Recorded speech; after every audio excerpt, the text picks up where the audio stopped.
Sir ముఖ్యమంత్రి గారు నమస్కారం అండి. నమస్కారం అండి. నా పేరు సత్యనారాయణ అండి. చెప్పండి. సార్ మీరు ఎలక్షన్లు అప్పుడు వచ్చారండి మా ఊరు. 2.5 ఏళ్ళైంది ఎలక్షన్లు అయ్యి. మీరు ఎప్పటి వరకు మళ్ళీ మా మొహం చూడలేదు. మీ ఊరికి కరెంట్ వచ్చిందా? వచ్చింది సార్. నీళ్ల ప్రాబ్లం ఏమైనా ఉందా? లేదు సార్. రోడ్లు పడ్డాయా? పడ్డాయి సార్. మీ ఊళ్ళో పాత పోస్ట్ ఆఫీస్ పక్కన పెద్ద కొయ్యి ఉండేది, ఉందా? కప్పటేశారా? లేదు, కప్పెట్టేశారు సార్. ఇంతకు ముందు మీ ఊరికి ఒక బస్సే వచ్చేది, ఇప్పుడు 4 బస్సులు వస్తున్నాయి, అవునా కాదా? అవును సార్. మరి మీ ఊరికి నేను వస్తే ఏంటి, రాకపోతే ఏంటి?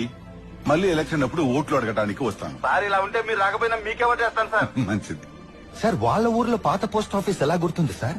రాష్ట్రమంతా పాదయాత్ర చేశానయ్యా, నా కాకపోతే మరి ఎవరికి తెలుస్తుంది? చరిత గుండెల మీద చెరగదు మీ చిరునామా, అలు పెరుగని త్యాగాల మరువదు ఈ నేలమ్మ. మారాదు నీవయ్యా, మారేడు నీవయ్యా.